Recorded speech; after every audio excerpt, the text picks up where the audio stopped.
2019 헌마 579 청구인.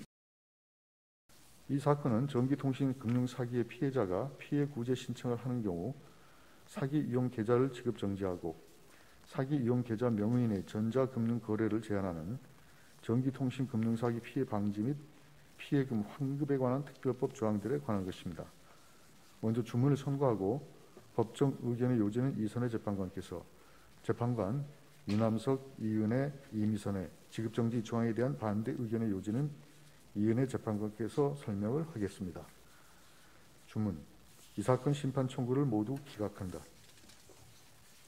법정 의견의 요지를 말씀드리겠습니다. 전기통신금융 사기로 인한 피해가 심각한 현실에서 사기 이용 계좌에서 피해금이 인출되는 것을 방지하여 피해자를 실효적으로 구제하기 위해 사기 이용 계좌 전부에 관하여 지급 정지를 하는 것은 불가피합니다.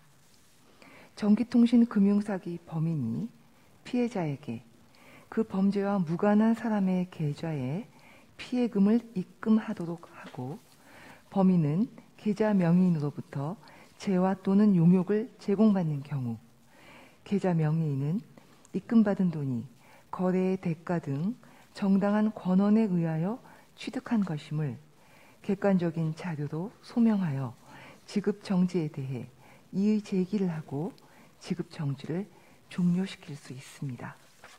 만약 금융회사가 계좌 명의인의 정당한 이의 제기를 받고도 부당하게 지급 정지의 종료를 지연한다면 계좌 명의인은 금융회사를 상대로 불법 행위로 인한 손해배상을 청구할 수 있습니다.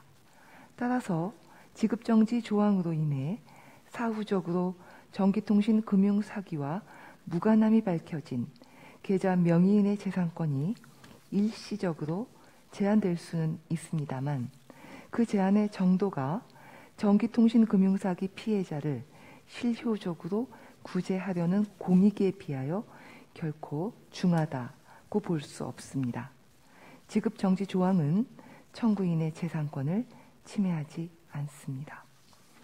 전기통신 금융사기의 범인은 동일인 명의의 복수 계좌를 확보하여 범행에 나서는 경우가 많으므로 전기통신 금융사기로 인한 피해를 예방하기 위해 피해 구제 신청에 따라 전기통신 금융사기에 관련된 것으로 드러난 계좌 명의인 보유 다른 계좌의 전자금융 거래를 제한하는 것은 불가피합니다.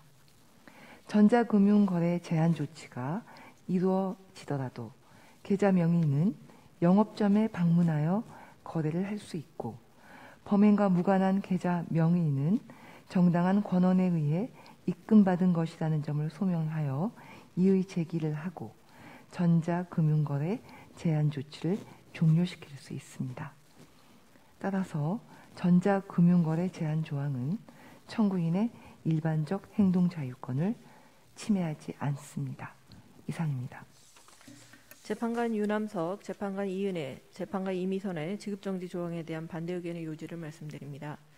지급정지 조항은 피해금이 입금된 사기 이용 계좌 전부에 대한 지급을 정지시킴으로써 사기범의 범죄 수익 인출 및 이전을 곤란하게 하여 전기통신 금융사기 범죄를 예방하고 신고 피해자를 실효적으로 구제하며 잠재적 피해자 발생에 대비하는 기능을 수행할 수 있으므로 그 입법 목적의 정당성과 수단의 적합성 및 침해의 최소성을 충족합니다. 다만 지급정지 조항은 다음과 같은 이유로 법익의 균형성을 충족하지 못합니다. 이 사건과 같이 사기범이 처음부터 사기 이용 계좌에 보관된 금원이 아니라 계좌 명의인이 소유한 물건을 편취하고자 한 경우 명의인은 그 피해가 현실화된 피해자의 지위에 있는 반면에 지급정지 조항은 앞서 본 입법 목적을 달성하기 어렵습니다. 그럼에도 불구하고 명의인이 이의 신청을 하고 금융기관이 그 당부에 대한 판단을 마칠 때까지 이러한 금융기관의 판단이 지연되는 경우에는 채권 소멸 절차 개시 공고일부터 2개월이 경과될 때까지 계좌 전부에 대해 지급정지가 계속됩니다. 그 결과 명의인은 생계나 업무에 중대한 불이익을 입을 수 있습니다. 이는 그 존부가 불분명한 잠재적 피해자의 재산권 보호를 이미 사기 피해가 현실화된 명의인의 재산권 보호에 우선시하는 것입니다. 따라서 지급정지 조항은 관련된 법익들 사이의 균형을 달성하지 못합니다.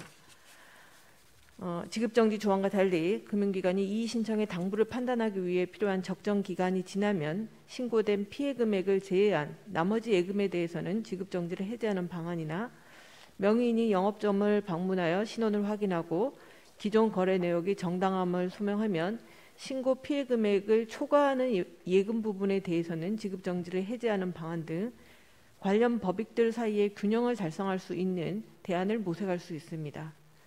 결국 지급정지 조항은 과잉금지 원칙을 위반하여 청구인의 재산권을 침해하므로 헌법에 위반됩니다. 이상입니다.